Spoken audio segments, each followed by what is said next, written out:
નવસારીના ઐતિહાસિક વારસાને જીવંત રાખવા માટે નવસારી મહાનગરપાલિકા દ્વારા હેરિટેજ વોકનું આયોજન કરવામાં આવ્યું છે।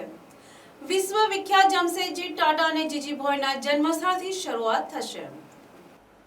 નવસારી મહાનગરપાલિકાએ વર્લ્ડ હેરિટેજ ડે નિમિત્તે શહેરમાં હેરિટેજ વોકનું આયોજન કર્યું છે। આ વોકની શરૂઆત જમશેદજી ટાટા મ્યુઝિયમથી કરવામાં આવી છે।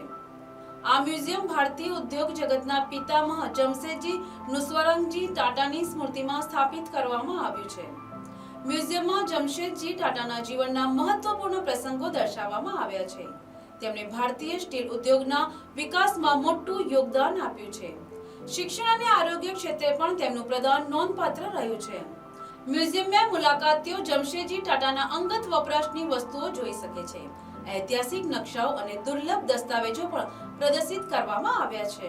આ તમામ વસ્તુઓ નવા ભારતના નિર્માણમાં તેમના યોગદાનની ગવાહી આપે છે।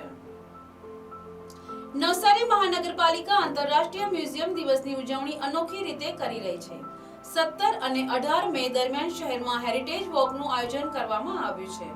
આ કાર્યક્રમનો મુખ્ય હેતુ શહેરના ઓછા જાણીતા મ્યુઝિયમને લોકપ્રિય બનાવવાનો છે। નવસારી એ ભારતીય ઉદ્યોગના પિતામહ જમશેદજી ટાટાની જન્મભૂમિ છે। દસ્તુરવાડ નજીક તેમના જન્મસ્થળે મ્યુઝિયમ બનાવવામાં આવ્યું છે। વધુમાં પાંચ હાટડી નજીકના વાછા મહોલ્લામાં મહાન વ્યક્તિત્વ જમશેદજી જીજીભોઈનું જન્મસ્થળ પણ મ્યુઝિયમમાં ફેરવવામાં આવ્યું છે। આ બંને ઐતિહાસિક સ્થળો શહેરના મહત્વપૂર્ણ વારસા છે, પરંતુ લોકોમાં તેના વિશે જાગૃતિનો અભાવ છે। મહાનગરપાલિકાએ સાંસ્કૃતિક વારસાના જતન અને લોક જાગૃતિ માટે આ પહેલ કરી છે। હેરિટેજ વોક દ્વારા લોકો આ બંને મ્યુઝિયમની મુલાકાત લઈ શકશે અને શહેરના ગૌરવશાળી ઇતિહાસથી પરિચિત થઈ શકશે।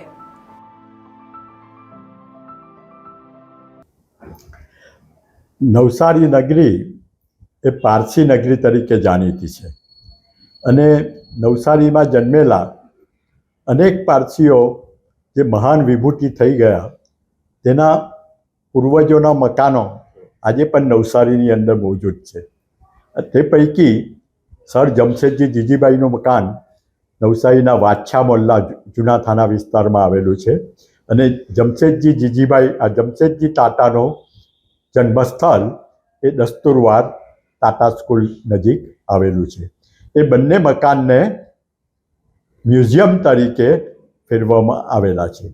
એટલે તે જમાનામાં જે રીતનું મકાન હતું અને જે નાનું મકાનની અંદર તેઓ જન્મેલા તો તેની જે સ્મૃતિ જળવાઈ રહે એ કારણસર તે બંને સ્મારકોની અંદર જૂની પુરાણી વસ્તુઓ અને તેઓના પુસ્તકો, તેઓના ચિત્ર, તેઓને જે સ્ટેચ્યુ કહેવાય એ પણ એની અંદર રાખવામાં આવેલા છે। તો એ સ્મૃતિ જાળવવી એ બહુ અગત્યનું છે। દાદાભાઈ નવરોજી પણ નવસારીમાં જન્મેલા, તેઓનું જે પૂર્વજોનું મકાન છે તેને પણ મ્યુઝિયમમાં ફેરવવા માટેની તજવીજ ચાલી રહેલી છે અને હાલમાં દાદાભાઈ નવરોજીની 200મી જન્મ જયંતિ આ વર્ષે ઉજવવામાં આવશે અને એ વર્ષ દરમિયાન તેઓના જે પૂર્વજોનું મકાન છે તેને રિનોવેટ કરીને તેની અંદર પણ એક નવું મ્યુઝિયમ બનાવવામાં આવશે।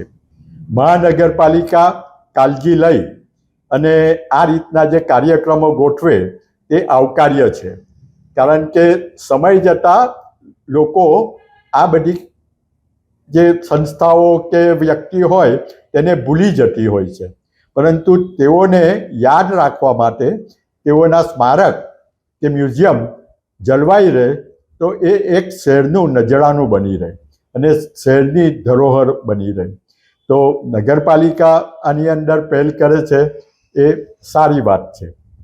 નવસારીમાં આપણે સર જમશેદજી જીજીબાઈનું પ્રદાન જોઈએ તો આજથી 250 વર્ષ પહેલાં 1847ની અંદર સૌ પ્રથમ કેળવણીની સંસ્થા સ્કૂલ તેઓએ સ્થાપેલી। ત્યાર પછી 2 વર્ષ પછી 1849ની અંદર કન્યાશાળા પણ સ્થાપેલી। સર જમશેદજીના પુત્ર રુસ્તમજી જમશેદજીએ RJJ સ્કૂલ એ પણ બનાવેલી। હવે જમશેદજી ટાટાનો ઉલ્લેખ કરીએ તો આપને બધાને ખબર જ છે કે ટાટાનું પ્રદાન વિશ્વની અંદર કયું સ્થાન ધરાવે છે. હવે આવી વ્યક્તિ નવસારીમાં જન્મેલી હોય અને તેનું સ્મારક હોય તો તેને જગ જાહેર કરવું બહુ અગત્યનું છે. તો નગરપાલિકા એ રીતે પહેલ કરી રહેલી છે તેને હું આવકારું છું. Bureau report NTC